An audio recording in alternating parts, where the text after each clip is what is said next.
दोस्तों, कोह पेमाई की तारीख में सबसे मुश्किल समझा जाने वाला चैलेंज केटू पहाड़ है, जहां मौसम सरमा में जाने का ख्वाब देखना भी भयानक साबित हो सकता है।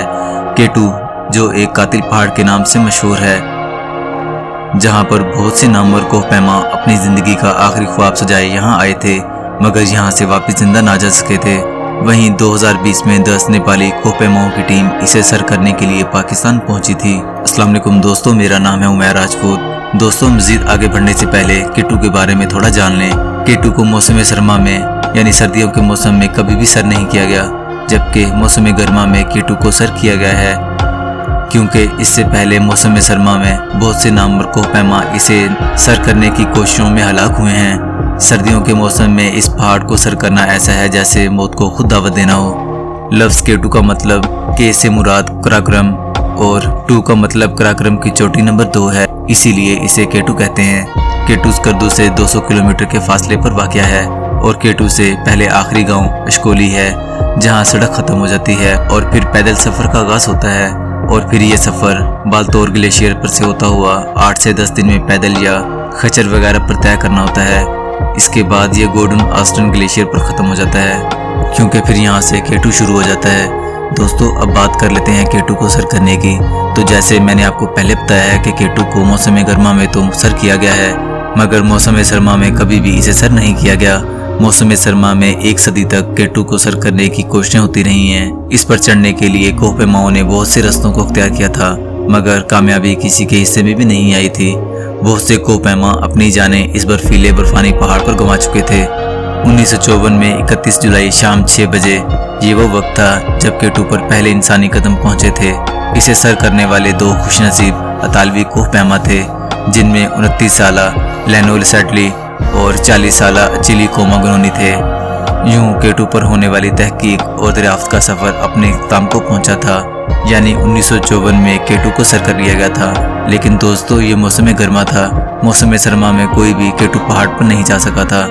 दोस्तों, अब बात करते हैं मौसम सरमा में केटू को सर करने की।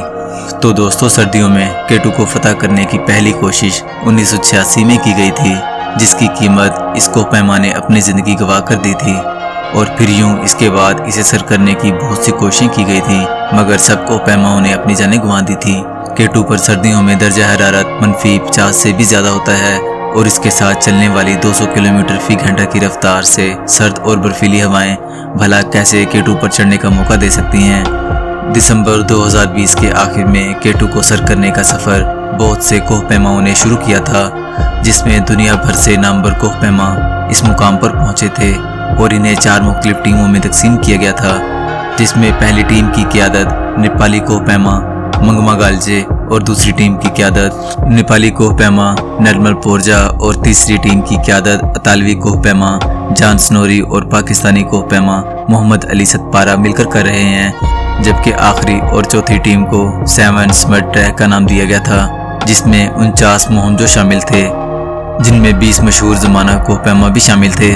दोस्तों, प्लान के मुताबिक पहली टीम के 10 नेपाली कोह पैमाओं ने सबसे पहले केटू को सर करना था और इस पर हिफाजती रस्सियाँ भी लगानी थीं, ताकि बाकी कोह पैमा, जिनकी तादाद तकरीबन 60 के करीब बनती है, इन्होंने सर्दियों में पहली बार केटू को सर करने की कोशिश करना था। यूं इनके सफ़र का आगाज़ हुआ। जनवरी के पहले हफ्ते में ही नेपाली कोह पैमाओं की पहली टीम, जो कि केटू को तारीख में पहली बार सर्दियों में सर करने के लिए जा रही थी, इसे कई बार मौसम ख़राब होने की वजह से सख्त मुश्किल हालात का सामना करना पड़ा था। इनका कैंप नंबर 2 इस वक्त तबाह हो गया था, जब इस पर बर्फानी तोदा और तेज़ हवाएं टकराई थीं, मगर इन बहादुरों ने हिम्मत नहीं हारी और अपना सफ़र जारी रखा था। इस खतरनाक सफ़र में 14 और 15 जनवरी को इस वक्त उम्मीद की एक बड़ी किरण पैदा हुई थी, जब नेपाली कोह पैमाओं की टीम ने सर्दियों में पहली बार 7000 मीटर से ज़्यादा की बुलंदी पर अपना आरजी कैंप कायम किया था। इससे पहले 7000 मीटर से ज़्यादा की बुलंदी पर कोई भी कोह पैमा नहीं पहुंच सका था। जैसे ही ये लोग 7000 मीटर से ज़्यादा की बुलंदी पर पहुंचे, तो माहिरीन ने इन नेपाली कोह पैमाओं की कामयाबी की पेशगोइयाँ करनी शुरू कर दी थी। फिर अचानक से 14 जनवरी को नरमल परजा ने फेसबुक पर एक पोस्ट लगाई थी, जिसमें उन्होंने बताया कि गुजरने वाले 48 घंटे उनके लिए और उनकी टीम के लिए इंतहाई मुश्किल और तकलीफ दे रहे हैं, और बताया कि इन्हें आगे बढ़ने के लिए 35 किलो का सामान उठाना पड़ रहा है।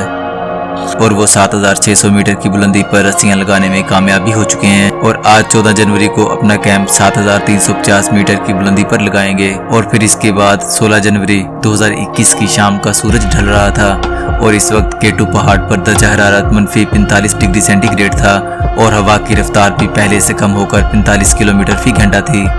तब ये कोहपेमा केटू की चोटी से 10 मीटर दूरी पर मौजूद थे और ये कोहपेमा खुशी से नेपाली कौमी तराना गा रहे थे।